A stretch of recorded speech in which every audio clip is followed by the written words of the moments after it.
Di Palestin tu, peluru duk main atas kepala, bom duk main atas kepala. Rumah aku hari ni ada rumah, besok boleh tentu ada rumah. Rumah kena bom. Lawan, batu lah. Kalau senjata tu batu lah dia balun. Sebab tu saya kata, apa persiapan kita?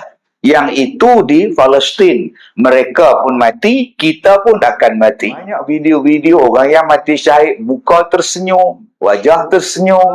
Apa benda yang dia nampak kita? Nak tahu tak apa benda yang dia nampak waktu dia nak mati tu? Nak tahu tak? Nak? Kalau gitu mati. Allah Ta'ala sebut di dalam surah Al-Baqarah ayat 261. Perumpamaan orang yang menginfakkan hartanya pada jalan Allah, perumpamaan dia macam menanam sebiji benih. Daripada sebiji benih tadi, tumbuhlah padanya satu pokok, ada 7 dahan. Setiap dahan tu pula ada 100 biji yang berbuah. Begitulah bandingan orang-orang yang bersedekah pada jalan Allah. Allah Ta'ala melipat gandakan sesiapa sahaja yang bersedekah pada jalan Allah. Sesungguhnya Allah itu maha luas ilmu pengetahuannya. Al-Baqarah 261. Tuan-tuan yang saya muliakan, insya-Allah pada malam ni kita bercakap tentang konsep berwakaf yang mendatangkan 1000 manfaat kepada kita. Baik, yang pertama, Allah Ta'ala menyebutkan kepada kita konsep infak pada jalan Allah.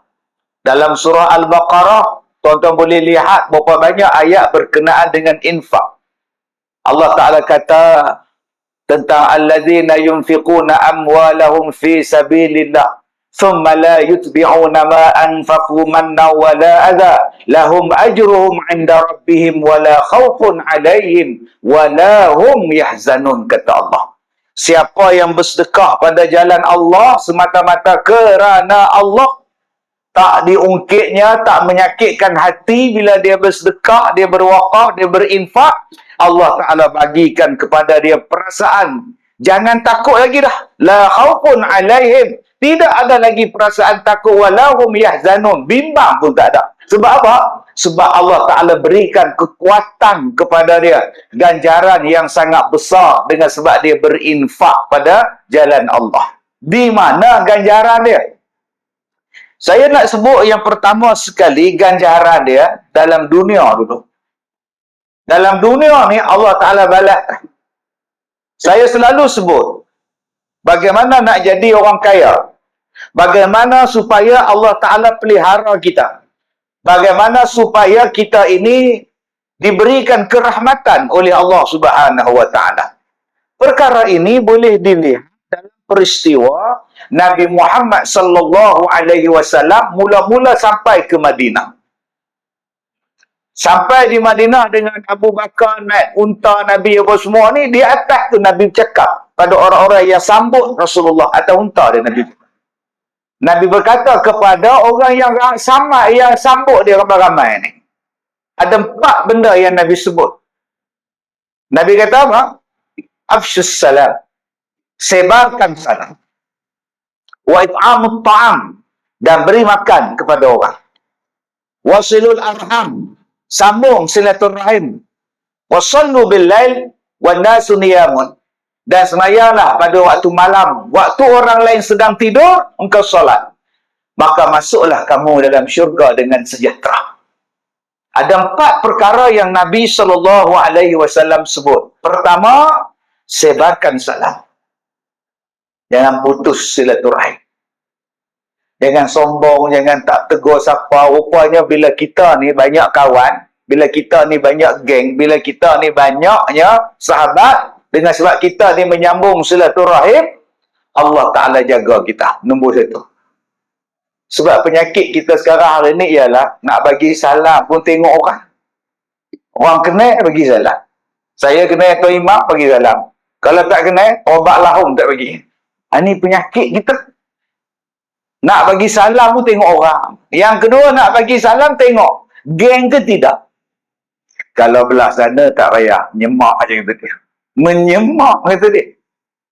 Perpaduan kasih sayang habis. Kemudian kita bercakap, kenapa rezeki aku sempit?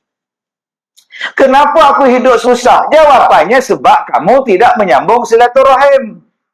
Nombor dua, kata Nabi SAW, bagi makan orang. Selalu buat jamuan kepada orang. Selalu bagi makan kepada orang. Allah jaga kita. Tuan-tuan lihat dalam peristiwa Isra, dalam peristiwa Allah Akbar, dalam peristiwa nuzul Quran. Iqra bismi rabbikal ladzi khalaq. Bila Nabi kena peluk dengan malaikat Jibril dalam gua, Nabi balik dalam keadaan menggigil. Nabi diselimutkan oleh Khadijah. Nabi kata pada Khadijah, zammiluni, zammiluni. Selimutkan aku, selimutkan aku. Nabi takut. Sebab Nabi dipeluk oleh lembaga. Dia tak tahu lembaga tu siapa. Bila habis saja ketakutan, dia duduk menung. Dia kata, Khadijah, aku takut. Tak apa yang peluk aku di gua tadi. Suruh aku baca pula ayat apa tau. Khadijah kata, jangan bimbang. Bukankah kau menyambung silaturahim? Bukankah orang memberi makan? Bukankah kau melayan tetamu? Allah Ta'ala tidak akan sia-siakan kamu. Tuan-tuan yang saya hormati, memberi makan. Yang ketiga, apa dia? Sambung silaturahim. Dia ada dua, tuan-tuan. Sambung silaturahim satu, mengeratkan silaturahim satu. Kalau mengeratkan silaturahim, saya biasa. Abang, mana bang? Saya pergi ke Nuri rumah Haji dulu lah. Oh, elok lah. Biasalah. Dia jemput, saya datang. Nanti saya jemput, dia datang pula. Dia jemput, saya datang. Abang pergi mana bang? Saya ziarah Haji Mat. Haji Mat sakit. Oh, elok lah. Akak ke mana akak? Akak pergi tolong Hajah Som. Som tu, ya Allah, duduk seorang-seorang. Oh, baiknya silaturahim. Itu bukannya menyambung silaturahim. Itu nama dia mengeratkan silaturahim. Yang tu tak ada apa. Tuan-tuan jumpa malam ni, salam dengan Datuk, salam dengan pengarah. Biasa, memang kita mana ada gaduh dengan Datuk. Yang disuruh sangat-sangat tu apa? Menyambung. Mengeratkan lain, menyambung lain. Saya ni 2 hari lepas bergaduh dengan Tok Imam. Berebut parking. Pergi parking dekat masjid, dia tulis tu, imam bertugas. Saya pula pergi masuk, bodoh je pergi masuk. Imam sampai tengok lot parking dia dah ada orang isi. Imam tanya, oi, tak nampak tu, imam bertugas. Mana saya nak parking? Saya sembahyang Jumaat ni. Oh, marah. Banyak tempat lain lagi, kau parking di tempat lain. Kata saya pula. Bergaduh. Pasal parking. Sehari tak cakap. 2 hari tak cakap. Hari ketiga last. Saya pun jumpa Tuan Imam. Mam, minta maaf semalam saya masuk tempat Imam. Tak apa. Engkau nak ambil terus pun tak apa. Kau ambil lah jawatan aku sekali. Jangan macam tu, Mam. Saya ambil parking je, Mam. Kita orang pun peluk-peluk balik, salam-salam, pergi makan roti canai balik. Itu nama dia menyambung silaturahim. Yang tu yang banyak orang tak buat. Yang kita buat sekarang banyak mengeratkan. Ziarah menziarah, tolong menolong, salam menyalam. Tak ada gaduh-gaduh pun. Itu tak ada apa. Yang nak sangat-sangat ini, wasilul arham. Menyambung silaturahim. Cuba tengok dalam masjid kita ni. Ada orang yang kita dah sebulan tak cakap. 2 minggu tak cakap. Tengok ada ustaz kat ujung tu. Kat tiang. Dah 2 bulan. Palas tengok muka dia ustaz. Yang tiang pun tengok kita. Datang juga biar awak. Biar awak dia bagi kita. Kemudian kita bercakap, kenapalah Allah tak jaga aku? Kenapalah Allah mahalkan rezeki aku? Kenapa rezeki aku tak murah? Jawapan dia, awak tidak menyambung silaturahim. Dan yang keempatnya ialah orang lain tidur, kita bangun sembahyang malam, kita minta pada Allah, waktu itu Allah dengar permohonan kita. Waktu itulah Allah makbulkan doa kita. Waktu itulah Allah Ta'ala mengampunkan dosa-dosa kita. Siapa yang buat 4 perkara ini, kata Rasulullah, masuklah dia ke dalam syurga dengan sejahtera. Tuan-tuan yang saya hormati, rupa-rupanya Berwakaf ini salah satu daripada apa yang kita sebutkan tadi. Tuan-tuan cuba tengok. Masjid kita ni dibangun dengan wakaf. Berapa puluh ribu manusia yang datang sembahyang di masjid ini sejak ia mula didirikan. Berapa lama dah masjid ni tuan-tuan, saya pun tak tahu. Tengok gaya ni Tuan Imam. Berapa puluh tahun dah Imam masjid kita ni. 100 tahun dah, tak lama lagi masuk heritage ni tuan-tuan. 100 tahun ni, bukan kata puluh ribu dah, ratus ribu dah. Yang i'tikaf, yang dalam masjid ni dia beribadah, dalam masjid ni dia tarawih, dalam masjid ni dia buat Jumaat, dalam masjid ni dia menuntut ilmu. Yang wakaf ni pun dah mati dah. Yang bagi tiang pun dah meninggal. Yang buat bumbung pun dah meninggal dah. Tetapi mereka sedang menikmati apa yang mereka wakafkan 100 tahun dulu. Benda ini kita akan dapat bila? Waktu hidup kita dah dapat dah kebahagiaan, ketenangan, tidak ada ketakutan bagi orang yang berinfak. Dia dalam kubur pun kita dah dapat dah nikmat. Tuan-tuan yang saya muliakan, pagi tadi saya dekat TV Hijrah siaran langsung. Pengacara tu tanya dekat saya, Datuk, ya, macam mana Datuk tengok sekarang ni orang-orang Palestin, kita ni orang Malaysia bagi bantuan pada orang Palestin? Saya kata bagus. Itulah yang kita nak. Yang kedua, kita harap bantuan yang kita salurkan tu sampai. Ingat tak sampai pula. Yang ketiga, itulah usaha. Kita nak pergi perang, tak larat. Tuan-tuan ni nak ajak pergi perang, gaut. Pergi macam mana? Saya tengok bila umum PLKN 16 sampai 35 tahun pun ramai dia berorok dah. Tu nak pergi Palestin. Pergi suruh PLKN pun tak mau lah. Kita tak boleh pergi perang, kita doa, kita bagi makan, kita tolong, bagi hantar ubat dan sebagainya. Tapi saya kata, kita jangan lupa tentang sahabat-sahabat kita, saudara-saudara kita di dalam tanah air kita. Saya selalu bercakap tuan-tuan tentang zakat umpama dia. Ni, telinga saya ni, duk dengar. Ustaz, kita jangan bayar zakat dekat pejabat zakat. Kenapa? Dia orang simpan duit Ustaz. Oh ya. Mana bagi ni Ustaz? Saya tanya mana abang tahu? Saya tahu pula. Itu nak bagi kat siapa? Bagi kat saya. Oh sudah tuan.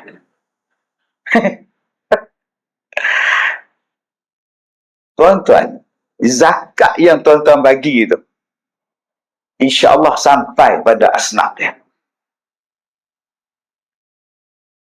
Dan bukan semua yang tuan-tuan nampak miskin, yang tuan-tuan nampak susah, itu orang yang layak terima zakat. Kadang-kadang kita hanya tengok daripada Facebook. Tengok orang susah, hantar anak pergi sekolah, naik kereta sorong. Begitulah nasib seorang ibu yang menghantar anak dia ke sekolah, menaiki kereta sorong. Loh. Cuba tengok komen di bawah. Apa pejabat zakat buat? Itulah simpan duit. Itulah penunggang agama kata dia. Padahal orang yang menguruskan zakat ni tuan-tuan, dia nak ambil duit zakat, nak bagi pada asnaf. Apa dia kena buat? Dia kena pastikan bahawa orang yang terima zakat itu betul-betul asnaf. Kita hanya tengok daripada sudut FB, kita hanya tengok daripada sudut media sosial. Yang itu siapa pun boleh berlakon. Saya bagi contoh tuan. Ada satu orang datang jumpa saya, dia minta bantuan zakat. Ustaz tolonglah. Adalah dalam 10 orang datang. Makcik-makcik, opa-opa. Saya pun buatlah surat. Tolong bagi tengok zakat daripada makcik-makcik ni. Kemudian pergilah siasat, temu duga, apa semua. Satu makcik ni datang. Ya kak, apa masalah? Oh, kak tak dapat zakat. Oh, tak dapat ya. Alasan apa kak? Oh, rumah kak ada TV. Pejabat zakat cakap, kak kaya ada TV, ada blender. Biar betul kak? Saya tak puas hati dah. Saya telefon pejabat zakat. Apa masalah makcik ni? Datang pegawai tu terang pada saya. Ni dia ustaz. Dia tak dapat anu ustaz. Dia punya kebun kelapa dia 30 ekar. Kita jangan kata 30 ekar, 30 biji kelapa tak ada tuan-tuan. Kalau pejabat zakat bagi pada dia, apa hukum zakat yang orang bayar tu? Tapi bagi orang yang tak faham, tengok, pejabat zakat bukannya nak tolong orang. Buat tenang lah. Siasat dulu. In ja'akum fasiqun binaba'in fatabayanu. Siasat. Saya pun balik tuan-tuan cari makcik tu, saya tanya, kenapa makcik ni betul ke ada 30 ekar? Ada lah di kampung tu ni. Kenapa minta zakat? Orang depan minta dapat, orang sebelah sana minta dapat, makcik pun cubalah minta. Astaghfirullahalazim. Dia tengok orang minta, dia pun nak belasak kat tempat. Ni perangai orang kita ni. Kalau orang lain dapat, kenapa aku tak dapat? Sebab itu sebagai orang yang dipertanggungjawabkan untuk menjaga harta, dia wajib amanah. Tapi setengah orang dia tak faham. Dia hanya tengok, ya Allah kesiannya, kenapa orang tak bantu. Tapi kita ni tak pernah tengok. Yang berhormat dah tolong dia. Ketua kampung pun dah bagi kat dia. Pejabat bantuan kebajikan pun dia dapat. Tapi kita tidak menyiasat. Ini yang banyak berlaku yang merosakkan sama-sama kita, tuan-tuan. Tuan-tuan yang saya hormati. Yang keduanya, yang kita nak sangat ni, saya sebut pada pengacara TV Hijrah tadi. Saya kata, di Palestin tu, peluru duk main atas kepala, bom duk main atas kepala. Rumah aku hari ni ada rumah, besok boleh tentu ada rumah. Bayangkan tuan-tuan, rumah ada, besok boleh tentu ada. Kena bom, tembak dengan kita kebal, bom, belum tentu aku hidup lagi besok. Yang tu. Belum tentu aku hidup lagi besok. Kalau setakat rumah tu ada, belum tentu esok ada. Itu biasa. Hari ni aku hidup. Besok boleh tentu lagi anak aku ada. Silat-silat satu keluarga mati. Saya kata, apa persiapan kita? Yang itu di Palestin. Mereka pun mati, kita pun akan mati. Mereka tak apalah. Tuan-tuan tengok orang yang syahid tu. Wala taqulu lima yuqtalu fi sabilillah amwat bal ahya. Kamu jangan kata orang yang mati syahid tu mati. Bahkan mereka tu hidup. Orang mati syahid tu hidup. Kita tak kata lah, kesian lah dia orang ni mati kena bom lah. Dia orang mati syahid. Sebab tu dia orang tak lari, tuan-tuan. Dia orang tak pindah pun. Duk, rumah kena bom. Lawan, batu-batulah. Kalau senjata tu batulah dia balun. Sebab tu kita tengok ada banyak video-video orang yang mati syahid, muka tersenyum. Wajah tersenyum. Nak mati tu boleh duk gelak. Nak mati boleh duk gelak. Tersenyum. Apa benda yang dia nampak kita pun tak tahu. Tuan-tuan nak tahu tak apa benda yang dia nampak waktu dia nak mati tu? Nak tahu tak? Nak? Kalau gitu mati. Nampaklah tuan-tuan. Apa benda yang dia nampak? Sebab tu Nabi sebut. Nabi kata apa? Nabi kata, man ahabba liqa Allah, ahabballahu liqa'ah. Siapa-siapa yang waktu nak mati, dia seronok berjumpa Allah, Allah pun suka jumpa dia. Wa man kariha liqa Allah, kariha Allahu liqa'ahu. Siapa yang waktu dia nak mati, dia benci, Allah pun benci jumpa dia. Sebab tu tuan-tuan tengok, bila ada orang nak mati, dia tersenyum. Dia macam dia nak ambil. Orang yang tak faham, dia kata, apa benda? Dia dah nampak, dia macam nak ambil. Dia nak ambil Hak dia nampak tu kita tak tahu. Orang yang tak faham membelu. Jangan. Kita pula baca Yasin, Yasin wal Qur'anil hakim, baca laju pula. Dia pula geleng. Orang yang sakit geleng kepala. Berhenti yang baca Yasin. Baca Yasin takut. Dia bukan takut. Dia tu pula guru tajwid.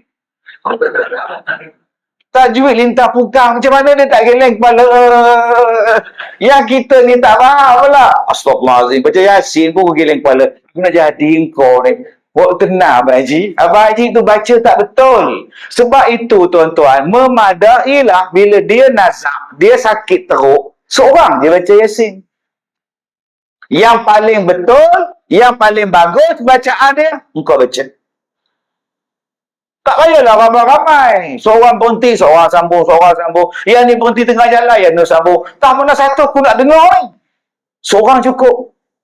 Yang paling balik, yang paling baik, yang paling dia suka, duduk dekat hujung kepala dia, baca biar dia dengar. Ustaz, macam kalau kita pasang YouTube ni, Ustaz, kok suka kamu lah. Cuma, tak payahlah baca taranum. Ni duduk dekat orang mati tu, Fauzubillahi minasyaitonirrajim. Oh, sudah. Bismillah. Sudah, tuan-tuan. Tak payahlah taranum. Baca biasa sudah. Nah, kena elok-elok tu. Bila tengok dia dah berhenti baca kejap. Ajar dia mengucap La ilaha illallah. Dia pun ikut La ilaha illallah. Sudah. Baca lagi Quran. Tengok-tengok dia cakap La ilaha illallah. La ilaha illallah. Haji, la tu 4 harakat. La. Rupanya yang ajar mengucap tu guru tajwid. Dia pula biar ajar tajwid 4 harakat dekat orang Azhar tu. Yang tu pun tak erti juga. 4 harakat ya. La, 4. Dia sebut tu dah betul. La ilaha. Orang sakit mana boleh sebut betul-betul? Lidah dah bergulung. Tuan-tuan ingat dia ni belajar tajwid ke? La ilaha kan lah. Kawan tu dah nasab. Tuan-tuan yang saya muliakan. Apa persiapan kita nak mati? Yang Palestin rezeki dia orang. Peluru atas kepala, bom. Siang malam perang, selang seminit bom sampai. Selang seminit bom sampai. Berapa ramai dah syahid? Ustaz, macam mana saya nak syahid? Takkan saya nak pergi sana, Ustaz? Abang, banyak lagi boleh mati dengan cara baik, abang. Bukankah Nabi cakap, kalau orang yang mati syahid itu walaupun dia mati, sebenarnya mereka hidup. Jangan kamu cakap orang yang syahid itu mati. Bal ahya walakin la tash'urun. Bahkan mereka tu hidup. Kamu saja tak tahu. Tak macam mana mereka hidup di alam barzakh. Wallahu a'lam. Hanya Allah yang tahu. Hanya mereka yang merasai syahid yang tahu. Habis tu macam kami, Ustaz. Duduk di kampung kami ni macam mana nak syahid? Macam mana nak mati dengan baik? Kan Nabi dah cakap. Biar kita mati, tapi pahala masih berjalan. Biar kita dah tak ada dalam dunia, tapi ibadat masih berjalan. Tak ke namanya hidup juga? Tak ke seolah-olah awak masih hidup, dengan sebab pahala awak masih berjalan? Oh ya ke Ustaz? Ya. Sebab ada orang cakap, Ustaz, harta tak boleh dibawa ke kubur. Siapa cakap? Siapa tak boleh bawa ke kubur? Memang tuan-tuan tak bawa MyV itu masuk kubur. Memang. Jangan tuan-tuan duk perasan pula bawa handphone lontar dalam liang lahat. Suami meninggal, masuk dalam liang lahat, isteri duduk atas kubur, lempar handphone. Abang, tu handphone tu. Apa-apa hal call lah, kata dia. Tuan-tuan ingat, suami boleh call ke malam tu? Buat video call. Hello, Leha. Okey lah, tadi malaikat dah tanya. Okey lah, boleh jawab elok lah. Soalan pun tak banyak sangat. Okey lah. Okey, bye-bye. Salam kat, salam kat Imam. Astagfirullahaladzim. Tuan-tuan, tak ada makna dia, tuan-tuan. Rumah tinggal, harta tinggal. Tetapi harta boleh dibawa dalam bentuk yang lain. Kita tukarkan harta kita menjadi bekalan. Ada 3 benda yang boleh kita bawa ke dalam kubur. Pertama apa dia? Harta. Yang kedua apa dia? Ilmu. Yang ketiga apa dia? Anak yang soleh. 3 benda ni kata Nabi SAW, "Idza matal insan inqata'a anhu amaluhu illa min salas." Nabi sebutkan, bila mati saja anak-anak Adam, terputuslah baginya amalan. Melainkan illa salasa, melainkan 3 perkara. Mati saja tuan-tuan, kita ni terputuslah urusan kita dengan dunia. Habis. Melainkan 3 benda ni masih lagi belum terputus. Illa min sadaqatin jariyah, aw ilmin yuntafa'u bih, aw walidin salihin yad'ulah. 3 benda yang belum putus. Pertama, harta jariyah. Sedekah jariyah. 2, ilmu yang dimanfaatkan. Ketiga, doa daripada anak yang soleh. Tuan-tuan, cuba kita tengok hari ini berita tentang kematian orang tiap-tiap hari keluar dalam Facebook. Tiap-tiap hari keluar dalam TikTok. Hari ini penyanyi mati, besok pelakon mati. Selang sehari. Tak lama lagi ustaz pula mati. Hari ini saya baca pelakon Badrul Muhayyad meninggal dunia. Innalillahi. Baru 55 sebaya saya. Hari ni kita baca dia mati. Besok kita pula. Innalillah. Nama kita pula naik. Soalan dia, bila nama kita naik sebagai orang yang meninggal, kita tak boleh baca. Betul masalah. Hari ni orang meninggal, kita boleh baca. Hari ni orang meninggal, kita boleh geleng kepala. Hari ni orang meninggal, kita boleh baca Al-Fatihah. Hari ni orang meninggal, kita boleh baca Innalillah. Nanti kita meninggal, apa yang nak baca? Ni. Yang Palestin ni hak kita. Macam mana supaya kita boleh dapat pahala yang berpanjangan walaupun kita dah mati?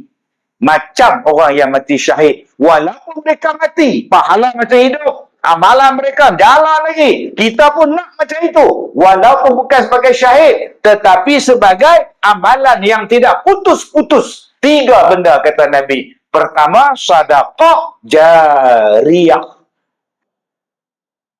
Salah satu yang dikatakan sedekah jariyah ialah wakaf. Sebab tu bila saya tengok Jabatan Agama Islam Melaka, majlis agama kita nak buat kempen jom berwakaf. Saya 2 benda ni saya suka-suka. 1, jom berzakat.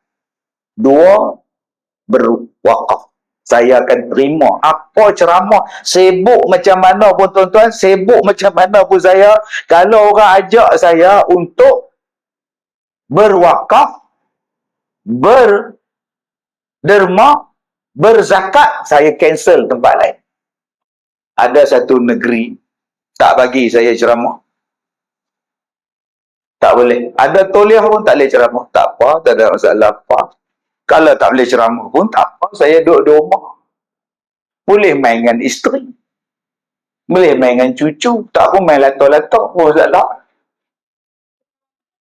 Ada tauliah pun tak boleh agak ceramah. Ya herannya TV masuk.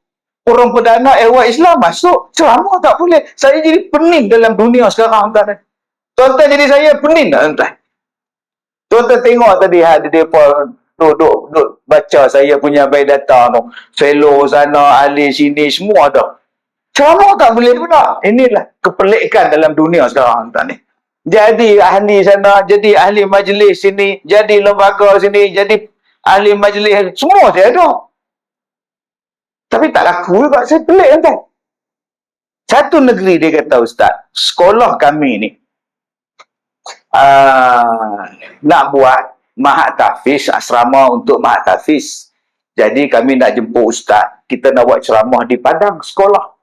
Saya kata, bang, minta maaf lah bang, kita tak dapat ceramah tu bang. Tolonglah Ustaz. Ustaz datang nanti, kutipan datang banyak, orang ramai datang. Ustaz tolonglah umumkan. Ustaz lancarkan, orang ramai datang Ustaz. Kami nak buat kutipan ni tak banyak pun 2 juta. Tolonglah. Minta maaf, tak dibenarkan. Jangan kata nak buat ceramah. Saya kata, nak buat ceramah online pun tak boleh di negeri awak. Negeri mana Ustaz? Rahsia lah.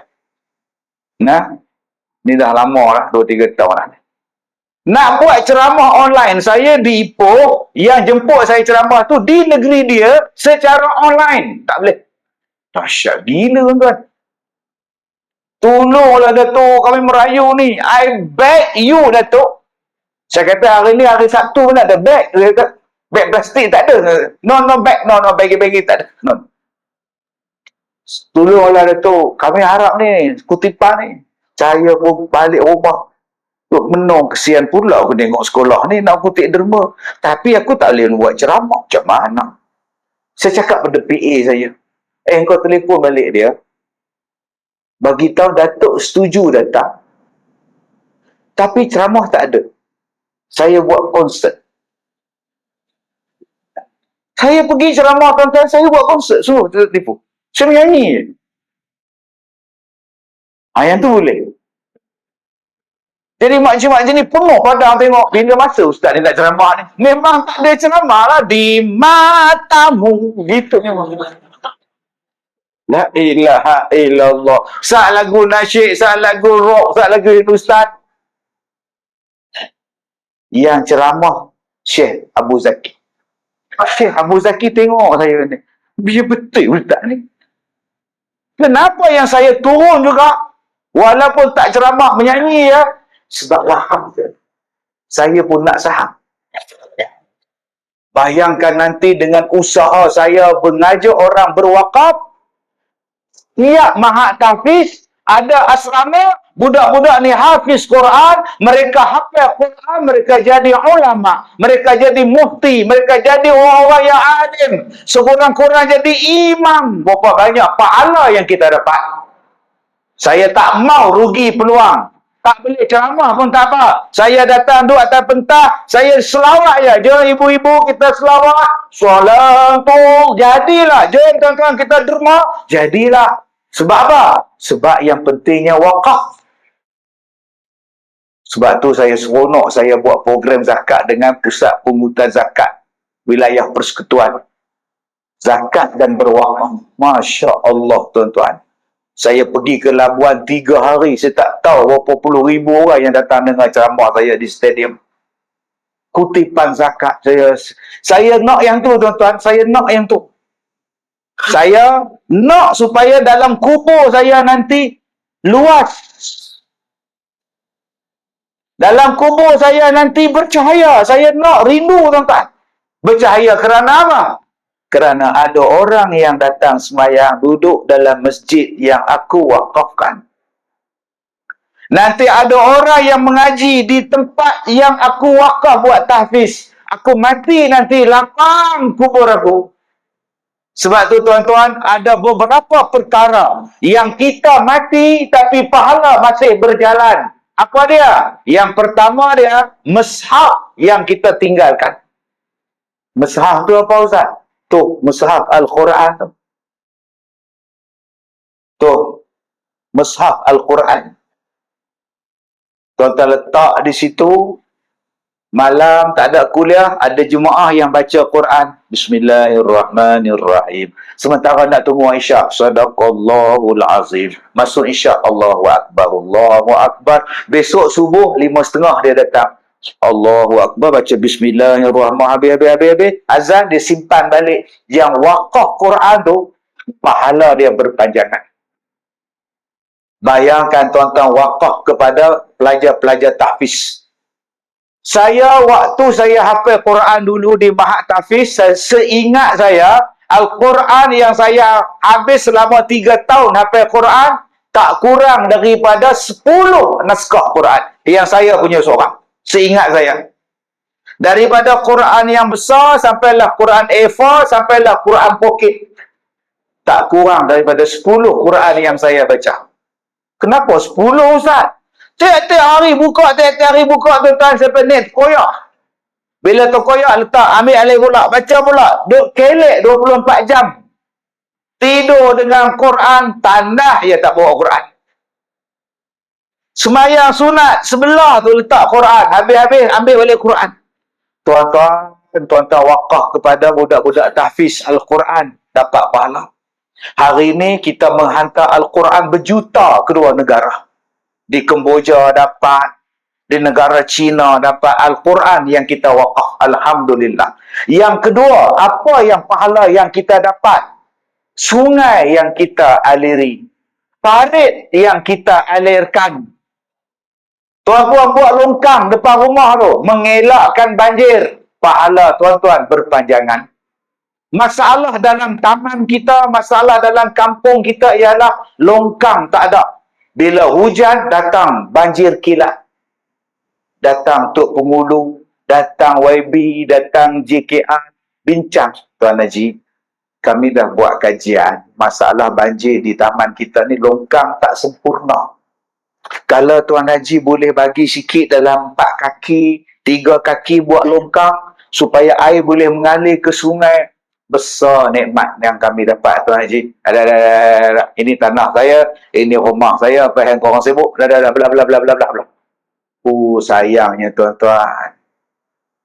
Kadang-kadang nak bagi jalan pun dia tak bagi. Sedangkan buat longkang tadi, bagi jalan orang lalu lalang tu dapat pahala berpanjangan.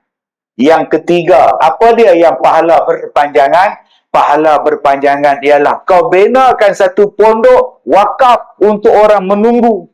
Nak tunggu bas, nak tunggu anak sekolah, nak tunggu di masjid. Ada pondok di luar tu. Ada nama dia pondok menunggu bas. Ada nama dia gazebo.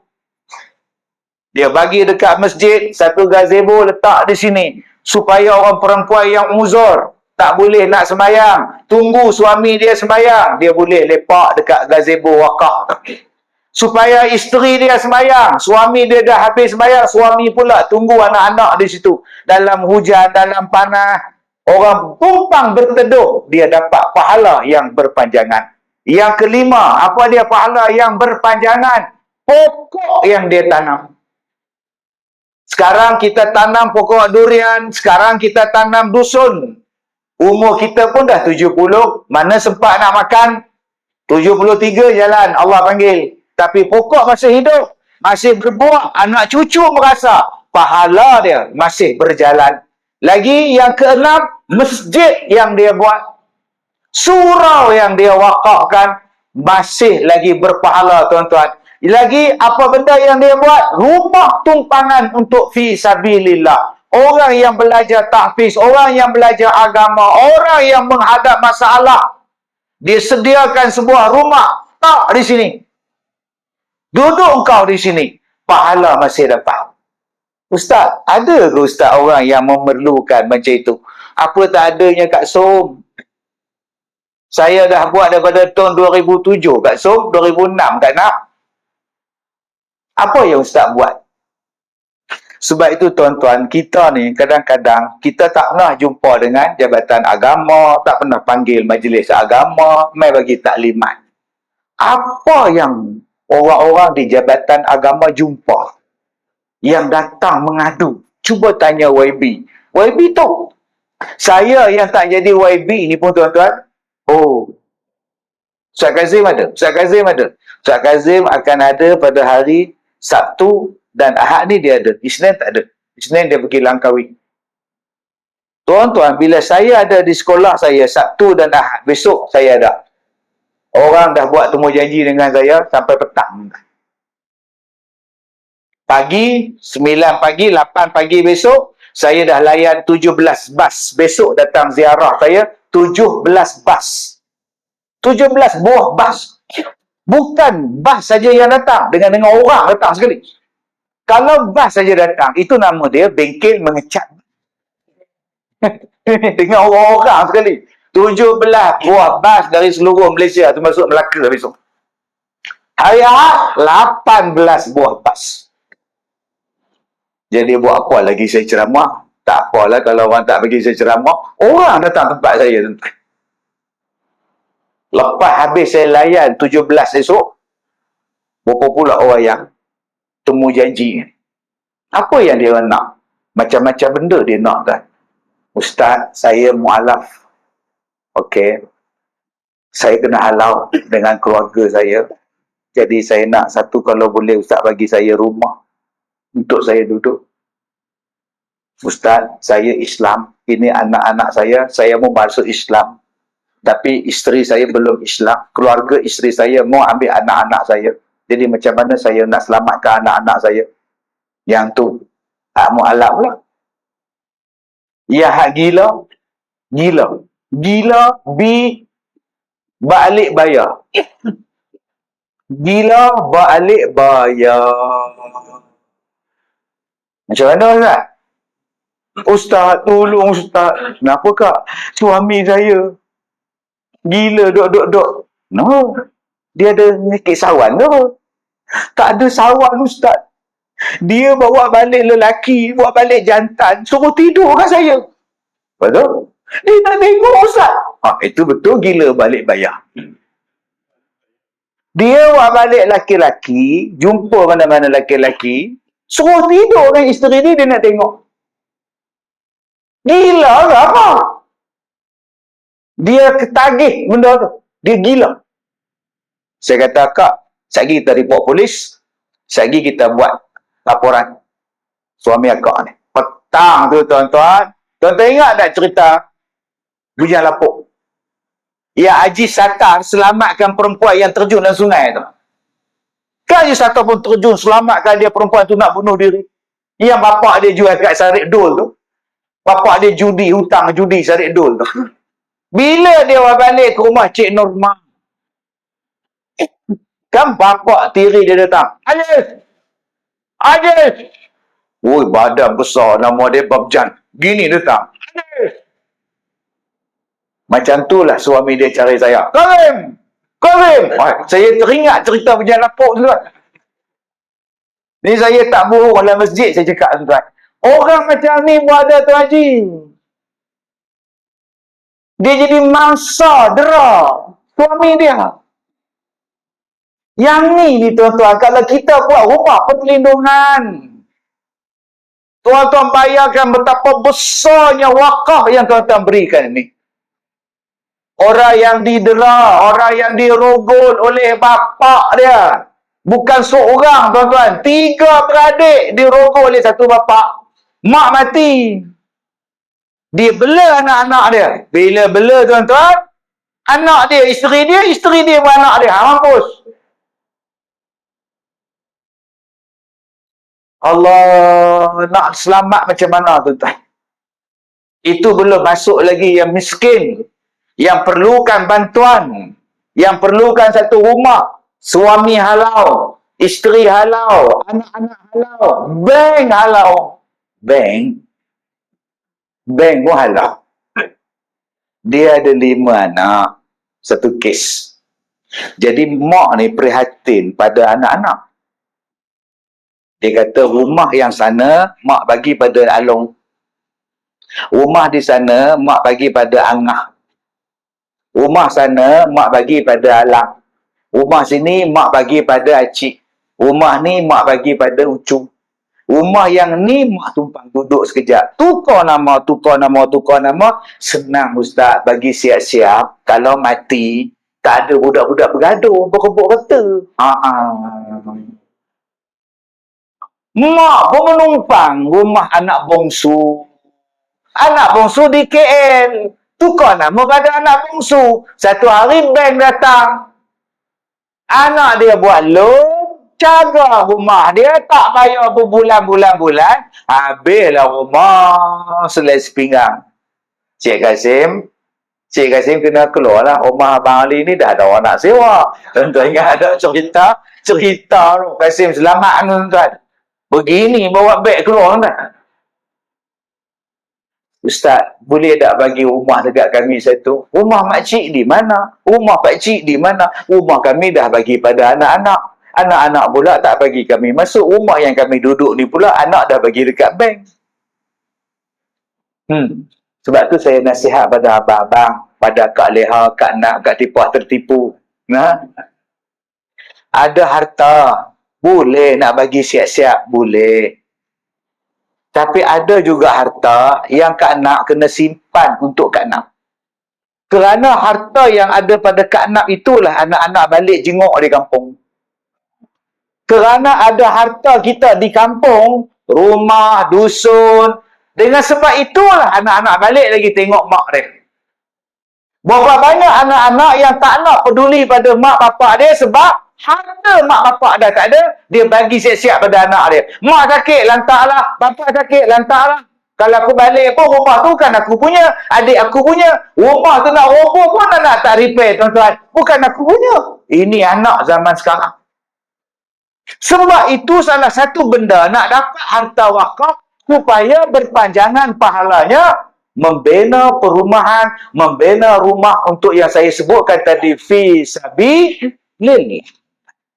Yang ni yang saya katakan tadi, dua benda yang saya seronok bila saya dijemput untuk berceramah. Saya sanggup batalkan ceramah lain, saya sanggup tuan-tuan. Pertama, mengajak orang berwakaf. Yang kedua, mengajak orang berzakat.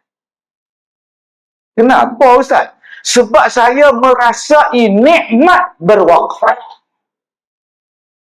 Saya merasai lazatnya berwakaf, seronoknya berwakaf. Saya rasa, tuan.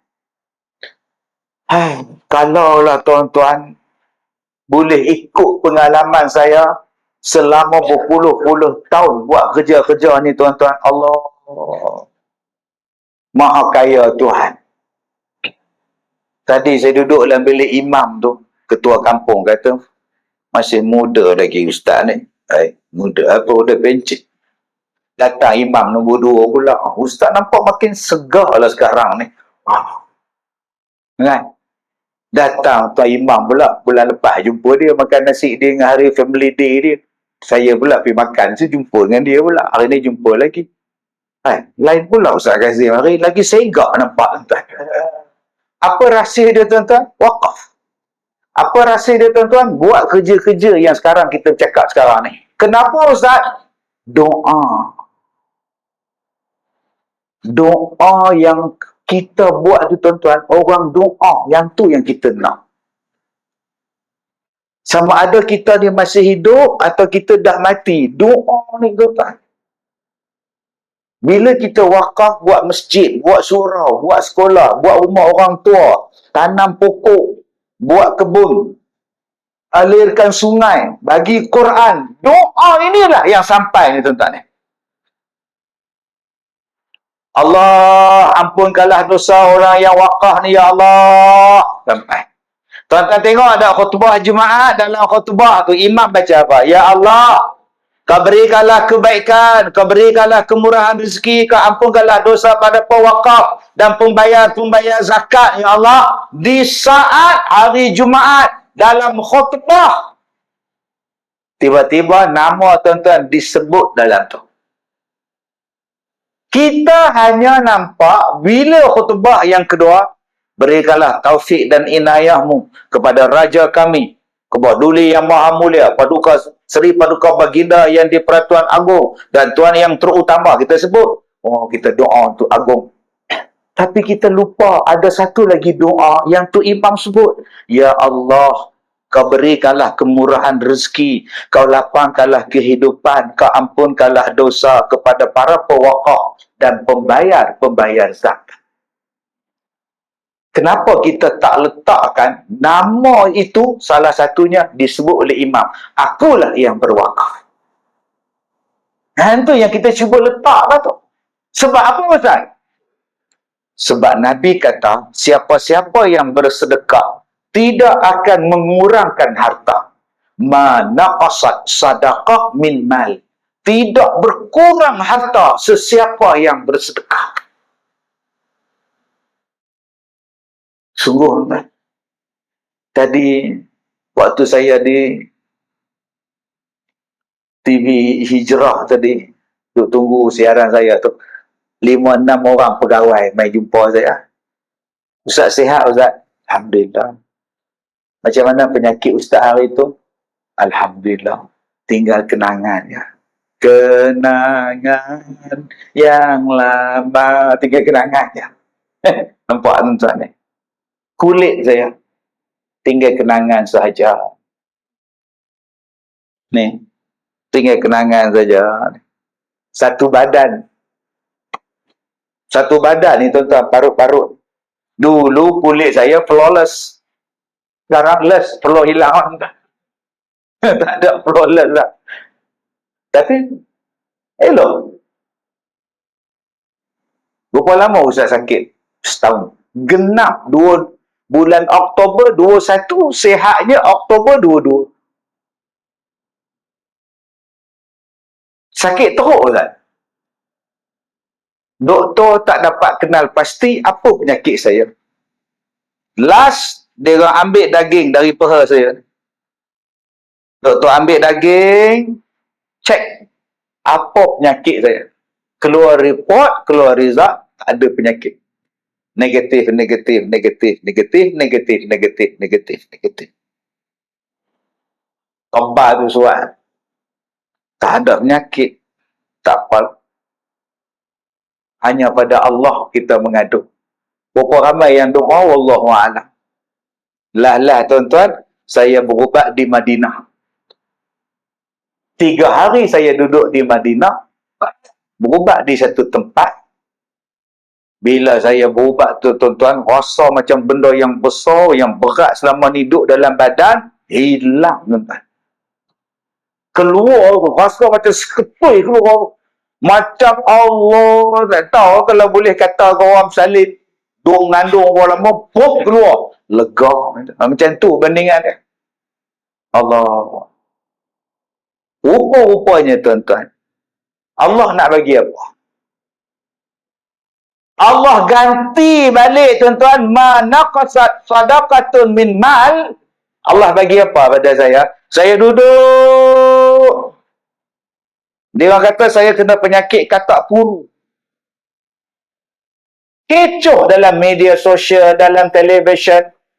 Ustaz Kazim mengidap penyakit katak puru. Habis badan jadi macam katak.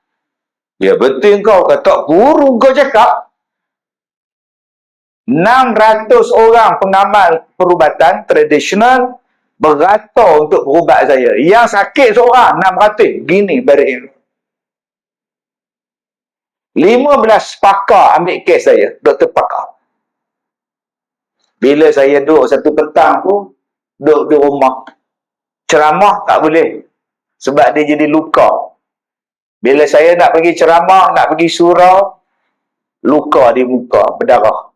Luka di muka, berdarah. Luka satu badan ni. Nak ambil wuduk pun luka. Masya Allah, apa penyakit aku ni? Alhamdulillah, Allah sayang. Isteri saya bagi dekat saya kopi 3 in 1.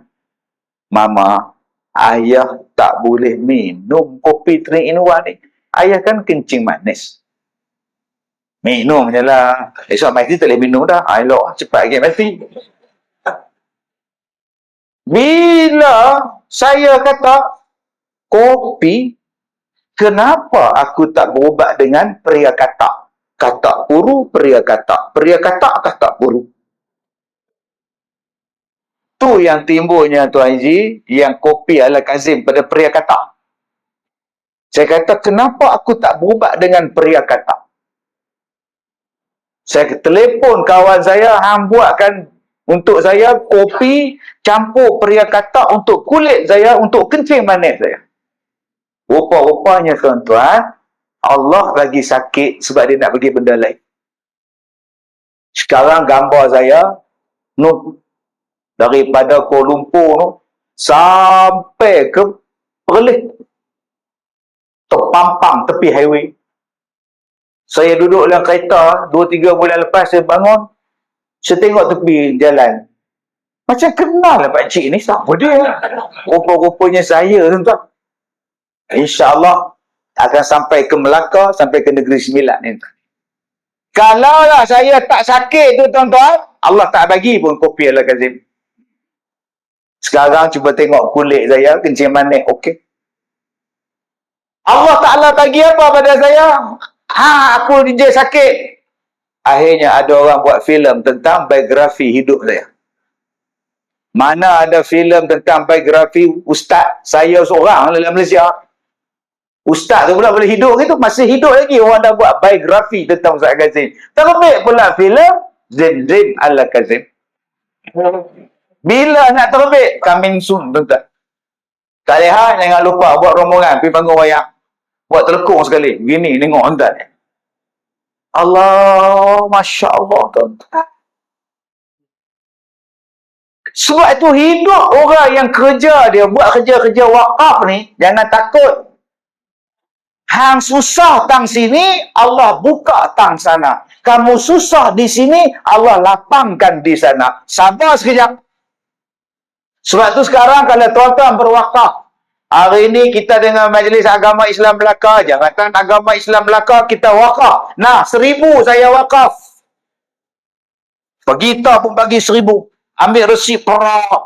Bawa balik ke rumah. Bawa balik, elok nak masuk dalam rumah kita simpan, kereta langgar kita. Berguling-guling. Oh, jatuh dah. Bila orang ziarah kita di rumah, kita boleh cerita balik macam Pendekar Bujang Lapuk. Aku nak kona, satu kereta datang jatuh. Berguling-guling dah. Macam nangka jatuh dah. Macam cerita Pendekar Bujang Lapuk, tuan. Pendekar Mustar tu. Sekali aku tumbuk, saya kasih libas tikus. Jatuh tergolek kata dah. Aku gigit macam kucing. Dia menjerit macam tikus. Kita boleh cerita balik. Macam mana kau kena langgar? Aku balik daripada masjid, aku wakaf 1,000. Motor aku rosak, kaki aku patah. Kalaulah aku tak wakaf 1,000 tu, ada lagi duit aku. Kalaulah aku tak pergi majlis malam tu, tak kena langgar aku. Sila abang. Allah nak test. Allah nak test. Ahasiban nasu an yutraku an yaqulu amanna wa hum la yuftanun. Sebenarnya abang, Allah sebut dalam Quran, ma anfaqtum min syai' fa huwa yukhlifu. Apa yang kamu sedekahkan pada jalan Allah, Allah ganti balik. Sebelum Allah ganti tu, dia test kita dulu. Menyesal ataupun tidak, redha ataupun tidak, ikhlas ataupun tidak. Allah janji dalam Quran, ma anfaqtum min syai', apa-apa yang kamu nafkahkan sesuatu pada jalan Allah, fahuwa yukhlifu, dia mesti ganti. Kan kita baca Quran, sadaqallahul azim. Maha benarlah Allah. Maha benarlah Allah. Kita baca aja maha benar, tapi tak percaya. Kita semua kan, sadaqallahul azim. Apa yang kita faham? Bila qari tu baca sadaqallah, nak habis dah. Dia faham nak habis dah. Itu masalah tu. Sopalah imam baca khutbah, barakallah, nak habis dah. Dia kerja nak habis, tak habis-habis.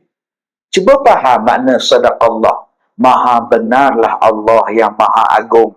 Bila Allah kata, dia ganti balik, dia ganti dah.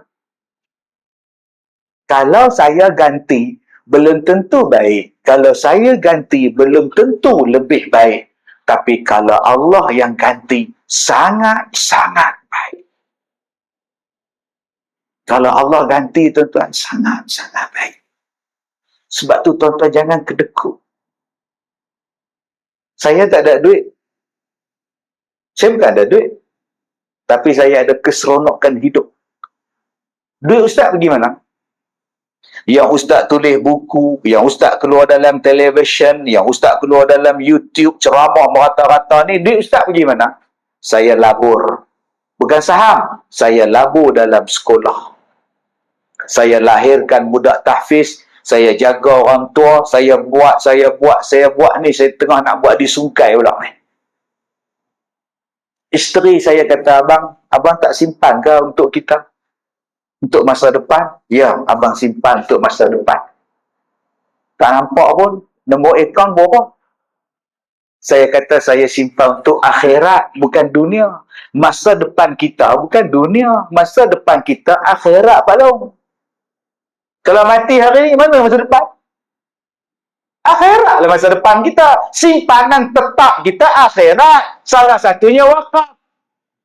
Habis tu mama tak banyak lah dapat pahala, bang. Mama tak wakaf banyak. Mama jaga anak. Mama jaga rumah. Mama jaga makan minum. Pahala abang pun share kat mama. Tak apa. Abang pergilah ceramah. Mama tak payah ikut lah. Mama jaga. Alhamdulillah. Ini dia pencin pula bulan 1 ni. Mama nak ikut tau. Nak ikut. Anda faham? Faham? Tak faham sudah. Tak. Tuan-tuan yang saya muliakan. Orang tanya pada saya, Ustaz. Sekali ceramah Ustaz berapa tetapkan bayaran? Mana ada saya minta bayaran?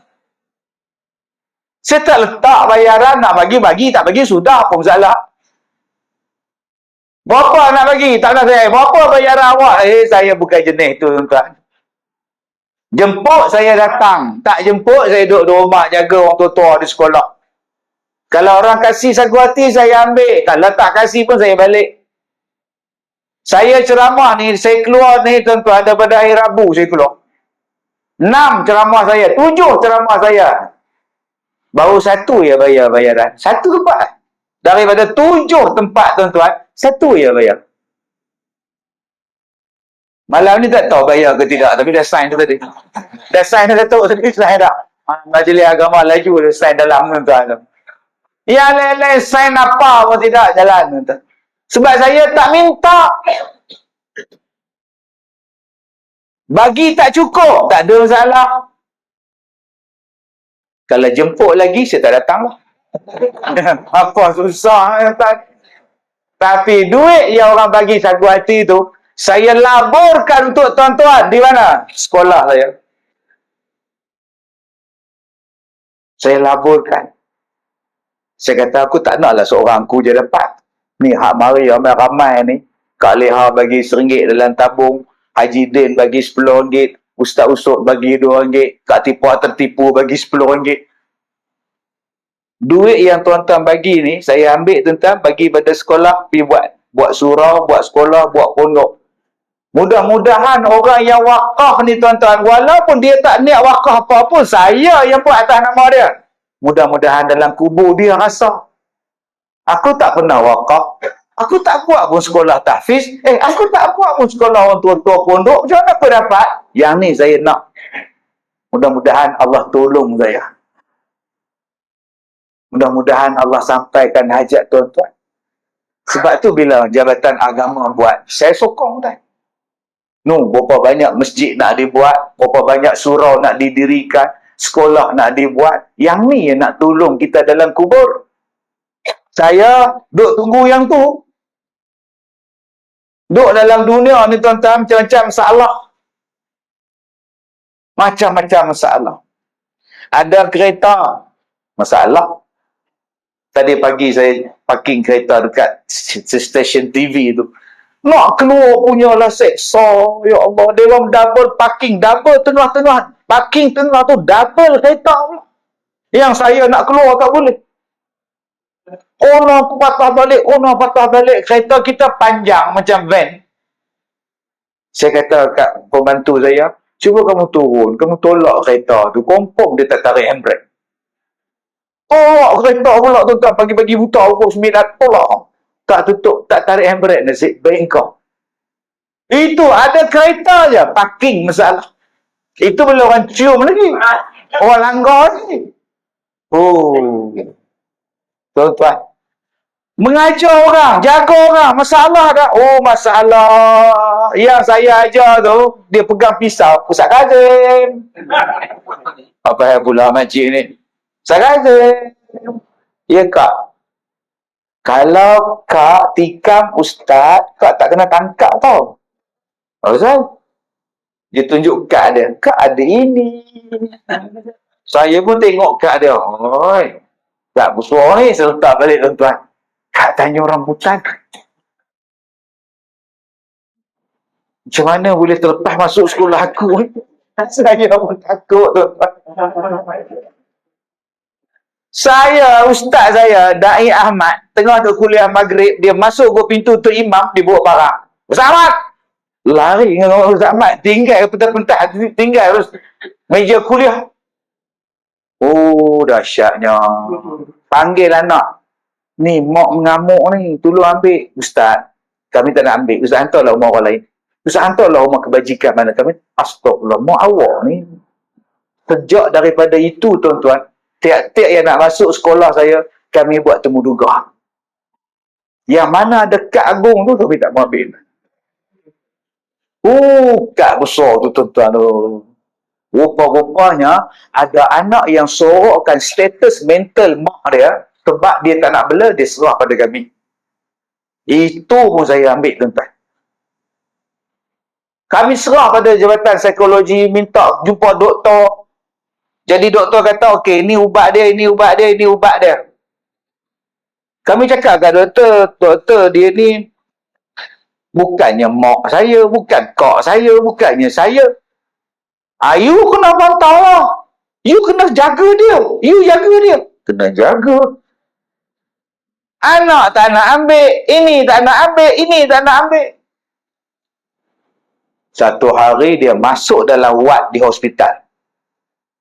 Saya pun tinggalkan nombor telefon anak-anak dia pada pihak hospital.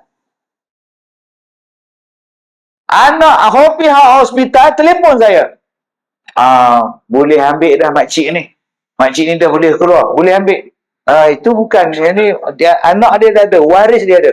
Kami telefon semua waris. Semua waris tak nak ambil. Sekarang kami pergi balik ke Ustaz Kazim. Astagfirullahalazim, tuan-tuan. Oh, dahsyat gila zaman sekarang ni. Tapi saya tak pernah berumut. Sebab apa? Allah hantar dia untuk uji saya. Sabar ke tak sabar? Sabar ke tak sabar? Jadi tuan-tuan, benda ni, bila saya buat benda-benda itu, nampak daripada satu sudut, ujiannya sangat besar. Dengan nak tampung dia, dengan nak cari bajet, cari duit, belanja sekian. Tapi daripada ketenangan jiwa, tak dapat dibayangkan. Tuan-tuan tengok saya ceramah, ada nampak susah hati. Tuan-tuan ada nampak saya sikit kepala. Orang tanya pada saya, Ustaz, petua sakit kepala apa? Saya kata, kalau petua sakit kepala, ambil kuali, masak mi goreng. Itulah petua dia. Anda fikir saya ada masa untuk sakit kepala? Bukankah dia berniaga pasar malam? Mana dia ada masa untuk pening? Jadi Kak Leha, masak banyak-banyak, hilang pening. Allah, tuan-tuan, seronok hati saya tahu. Saya jumpa dengan ramai orang. Saya banyak kawan. Saya makan. Orang belanja saya makan. Kadang-kadang saya seorang makan. Tak ada siapa belanja. Yang belanja toki kedai makan. Seronoknya hidup saya, tuan-tuan. Saya ramai kawan. Jaga kawan saya. Parking jaga kawan saya. Orang tu kawan saya. Orang ni kawan saya. Bukankah ramai kawan, ramai sahabat itu nikmat yang paling besar? Bayangkan kalau tuan-tuan seorang-seorang, orang tak layan. Pergi masjid, orang tak nyembang. Duduk di rumah, orang tak berbuat. Duduk di kedai, orang tak tegur. Di pejabat, orang benci. Aku ni hidup ke tidak? Adakah aku ni hantu? Orang tak nampak ke? Bayangkan tuan-tuan, orang doakan pada tuan-tuan. Orang doakan baca Yasin pada tuan-tuan. Waktu saya sakit kulit ni tuan-tuan, di Mekah, Ustaz, kami di Mekah sekarang buat bacaan doa selamat untuk Ustaz. Kami di England, Ustaz, kami sedang bacakan doa untuk Ustaz. Allah, satu dunia baca doa. Ni kekuatan wakaf. Di dunia kita dah dapat dah, nampak dah nikmat dia. Bayangkan tuan-tuan duduk dalam kubur nanti. Tempat yang gelap akan jadi cerah, tempat yang sempit jadi luas. Dengan apa? Dengan sebab wakaf. Cuma saya minta tuan-tuan bila nak wakaf, belajar elok-elok wakaf. Wasiat dan sebagainya. Ada orang bila sakit, duduk atas katil, anak dia datang, Man, kalau ayah meninggal, kau pergi jumpa tu imam. Wasiat pada dia, moto dia tu wakaf. Macam mana ayah? Moto tu imam tu wakaf lah untuk masjid. Ini ayah pesan ya. Mati ayah dia. Anak pun datang jumpa tu imam, tuan imam. Sebelum ayah saya meninggal, dia ada wasiat. Dia minta tu imam wakafkan moto tu imam tu untuk masjid. Tu imam kata, apa hal moto aku pula? Macam mana aku nak ke masjid? Moto tak ada. Ni tak tahulah imam. Ayah yang wakaf. Kalau tu imam tak tunaikan, dosa tu imam. Kau nampak itu pintu besar? Nampak tuan? Mana boleh macam itu? Sebab itu di dalam wakaf ni tuan-tuan, dia ada syarat dia. Al-waqif, al-mawquf, al-mawquf alaih. Dia ada sirah dia. Bukan boleh main belasah dia. Yang pertama yang apa dia? Siapa yang berwakaf? Al-waqif. Siapa yang berwakaf? Mesti ada orang dia. Ni siapa punya ni? Tak tahu.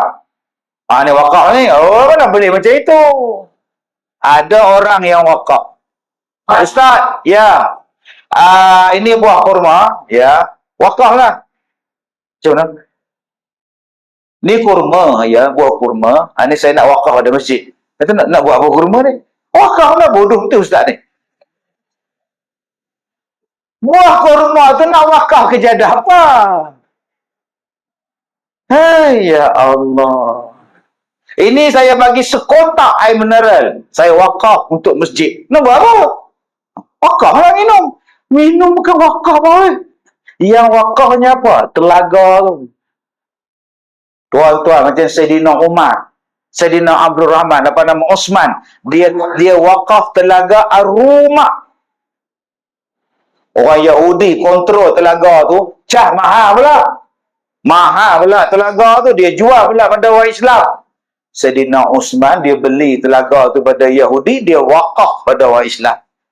Nama telaga dia Ar-Rumah. Bi'rul Rumah. Berapa banyak pahala dia dapat. Itulah dia bukan wakaf air. Wakaf telaga tu. Kalau wakaf air tak boleh pakai. Duk tengok aja. Tak minum dia. Wakaf. Astagfirullahalazim, tuan-tuan. Jadi nombor satu nama dia ialah Al-Waqif. Orang yang berwakaf. Yang keduanya apa dia? Al-Mawquf. Harta yang diwakafkan. Yang ketiganya ialah Al-Mawquf alaih. Pada siapa diwakafkan. Macam dalam struktur wakaf negeri Melaka ni mungkin kita serahkan pada pihak Jabatan Agama Islam Melaka, Majlis Agama Islam Melaka, kita wakaf pada mereka. Dan mereka pula serahkan pada siapa untuk menguruskan dia. Itu kaedah dia. Okey, saya ada tanah di sini, saya nak wakaf pada majlis agama. Nak buat apa Tuan Haji ni? Saya nak buat wakaf khas, nak buat kubur. Nak buat tanah perkuburan Islam. Ini tanah dia. Tapi saya minta yang menguruskan nanti ialah jawatan kuasa masjid, karya sekian-sekian, menguruskan tanah wakaf kubur ni. Baik. Maka diwakafkan kepada majlis agama. Majlis agama pun serahkan pada masjid untuk uruskan tanah perkuburan. Ini lebak tu. Sebab hari ni ada orang ni saya wakaf. Ambil saya wakaf. Jawatan kuasa pun anggap, ya. Nama tak tukar. Mati bapak tu, anak main tuntut. Anak main pagar, buat dengan pagar dawai semua. Pengurusi masjid datang. Kenapa dia pagar ni tanah masjid? Dia ketawa tu. Tuan Imam, ini geran nama bapak saya. Ada tak nama masjid? Tak ada kan? So apa? So what? Oh, so what katanya. Tapi arwah ayah kamu sebelum dia meninggal, dia ada wakaf. Ada bertulis? Tak ada dalam tulis, tapi dia cakap lepas sembahyang Jumaat, dia wakaf cakap dengan saya, timbalan saya dengan Tuan Imam, 3 orang saksi. Tuan Imam tu mana? Baru meninggal. Tu dah. Dia halau gitu ya. Yang saya jumpa tuan-tuan, masjid dia minta balik. Saya pergi ceramah di masjid tu, petang untuk kuliah muslimat. Dia tak kuasa, dia tunggu saya, Ustaz. Tolong Ustaz. Masjid ni tapak dia, Ustaz. Mencucu dia minta balik. Dia kata, Tok Wan punya nama tanah dia. Kerana tak diuruskan. Sebab tu kita lantik majlis agama. Engkau uruskan. Nak perang-perang dengan majlis agama. Sebab tu abang-abang yang mana yang ada niat dan sebagainya, serahkan pada pihak yang berkenaan. Macam sekolah saya wakaf tapi atas nama apa? Tanah ni wakaf atas nama Majlis Agama Islam, diuruskan oleh Pusat Pendidikan Al-Barakah. Pemegang amanah buat kerja. Jadi tuan-tuan, supaya harta kita ni tak dituntut oleh orang yang bukan-bukan lepas kita mati. Kita tak tahu anak cucu kita macam mana. Kita ingatkan pahala kita wakaf tu dah sampai pada kita. Rupa-rupanya kena cantat tengah jalan. Yang cantat pula siapa? Anak cucu sendiri. Yang nampak mata duitan. Dan yang keempatnya ialah sirah. Akad kita, jelas kita tuan-tuan. Lafaz yang kita gunakan untuk wakaf. Tuan-tuan yang saya muliakan, 4 syarat ni tuan-tuan, silakan berwakaf. Dan bila tuan-tuan wakaf saja tuan-tuan, itu hak Tuhan, aku dah serah pada Allah. Dan tuan-tuan tunggulah nikmat apa yang tuan-tuan nak dapat. Mungkin tuan-tuan akan dapat nikmat anak yang bagus, anak yang soleh, isteri yang solehah, suami yang soleh. Tuan-tuan dapat ketenangan jiwa, tuan-tuan dapat rezeki yang melimpah ruah dalam dunia. Ustaz pun buat kerja-kerja, tapi saya tengok ustaz ni pun macam sakit ni selalu. Bila masa ustaznya sihatnya?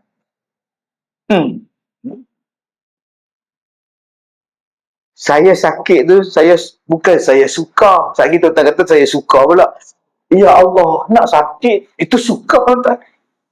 Tapi kalau Allah bagi, kita redha.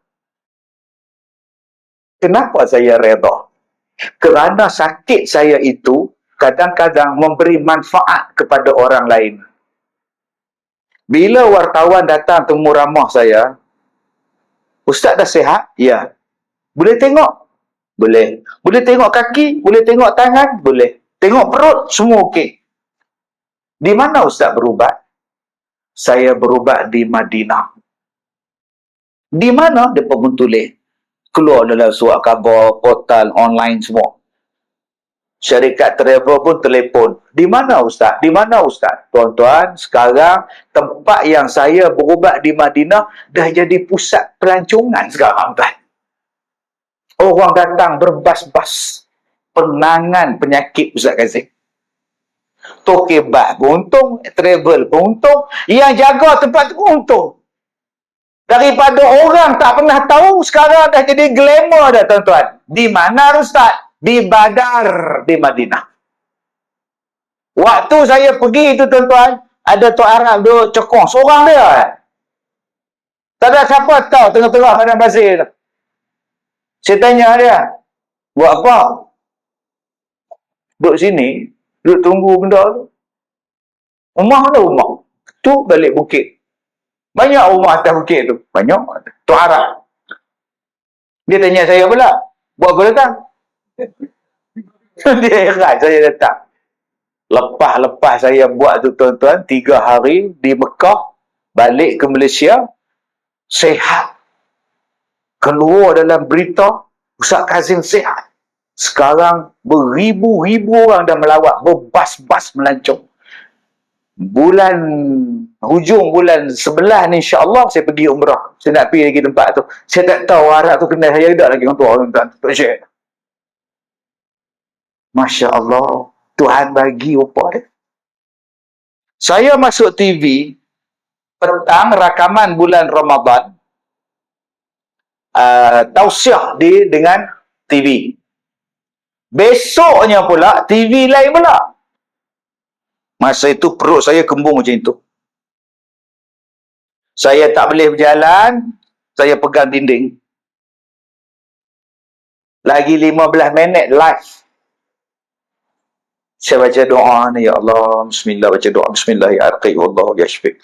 Allahumma rabban nas muzhibal, baca doa, ya Allah, bagilah aku keluar TV ni. Sekejap je, setengah jam je.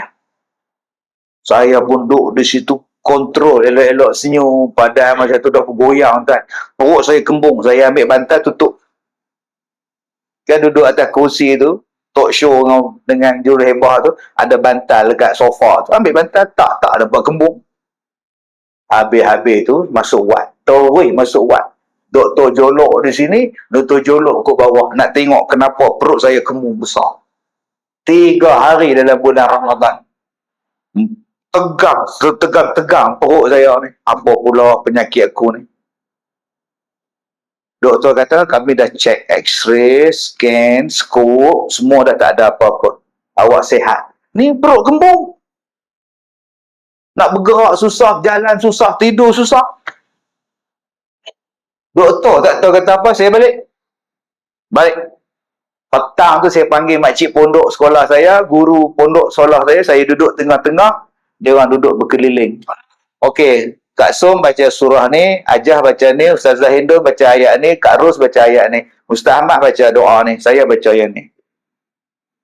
Pukul 6 petang. Pukul 7 habis, 7.25 masuk buka puasa, anak isteri buka puasa, saya tak puasa. Saya keluar ubat, makan ubat. Saya kata kat isteri, mama, ayah nak mandi, nak maghrib. Saya mandi, air yang saya buat tu, campur dengan bidara, campur dengan buah bidara, daun bidara. Saya mandi, saya baca, tekan perut ni. Saya tak bohong, tuan-tuan, dalam rumah Allah ni. Tekan ni, tuan-tuan, keluar. Sampai sekarang benda tu saya simpan dalam botol, kenang-kenangan. Jadi kalau tuan-tuan nak tengok benda tu, main rumah saya. Nak ambil terus pun tak apa.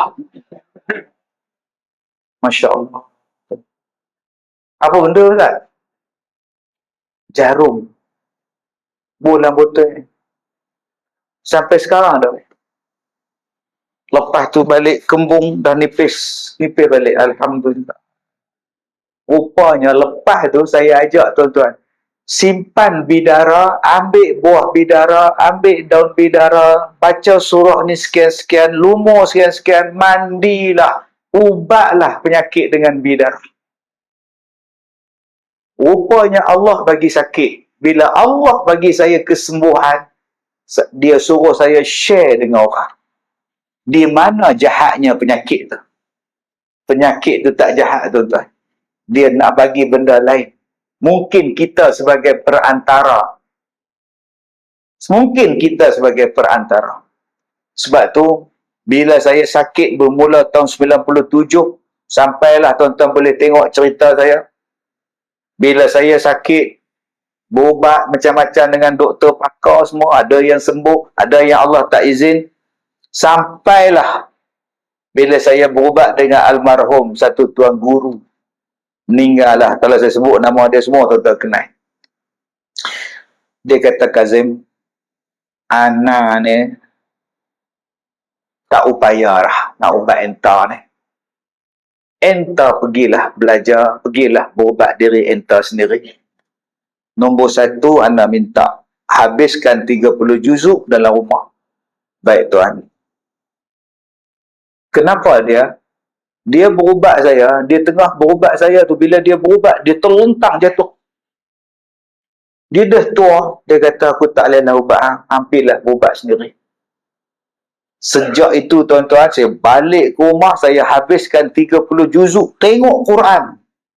Tumpu sampai khatam 30 juzuk dalam rumah. Selepas itulah, mana yang saya dengar ada orang yang pandai, Allah Ta'ala bagi dekat dia, saya pergi menuntut dengan dia. Kalaulah saya tak sakit, saya tak pergi cari, tuan-tuan. Dengan satu orang, penyakit batu dalam hempedu, doktor pun pergi rumah dia, makan ubat dia. 10 kali saya menghadap orang tua ni, nak ambil ilmu dia. campuran apa, herba apa yang boleh keluarkan batu dalam empedu. Batu karang. Meninggal dah orang tua ni. Tapi saya sempat ambil dengan dia. Keluar batu ni. Masya Allah. Nak tengok berapa lama dia rebus air tu. Campuran apa yang boleh pisahkan batu dalam empedu. Batu dalam karang. Oh. Asal lepas maghrib saya pergi tadah tengok. Ambil ilmu dia. Ada satu di satu tempat, satu orang tua, budak 4 tahun tak boleh cakap. Dia kata, Ustaz, anak kami tak boleh cakap. Ustaz, tolonglah tengok. Buka mulut. Dia buka mulut budak tu, dia ludah. Balik. Besok mama, papa, ayah, daddy, semua dia sebut lah. Dengan izin Allah. Oh, wali orang tua ni. Cuba tuan-tuan, cucu tak cakap 4 tahun. Buka mulut. Jangkitan virus budak tu. 6 hari tuan-tuan, influenza A ada kat hospital tuan-tuan. Orang macam ni yang Tuhan rupanya disuruh saya pergi belajar.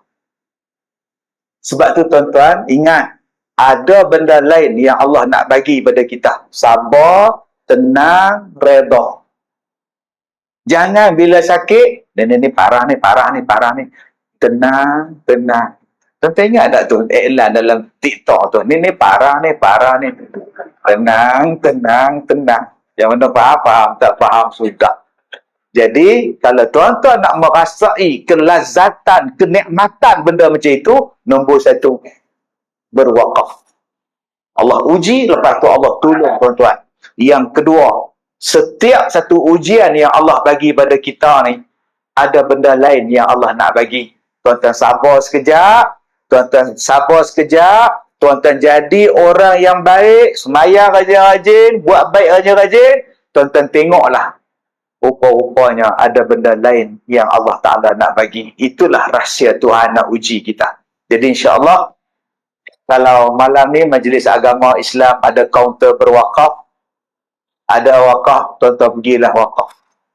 Kalau hari ni dia orang tak datang buka kaunter, tuan-tuan kita ada jabat Majlis Agama, tuan-tuan pergilah. Tanya dia orang, mana projek yang nak dibuat masjid, mana projek yang nak dibuat sekolah, mana yang nak buat kubur, mana yang nak buat universiti ke apa-apa, makcik nak wakaf. Kita tersentuh tuan-tuan, tengok ada orang yang ambil jam bagi. Jam dia bagi. Ada yang ambil cincin bagi. Setakat saya buat ni yang buka gigi palsu saya tak jumpa kita. Gigi emas tak jumpa.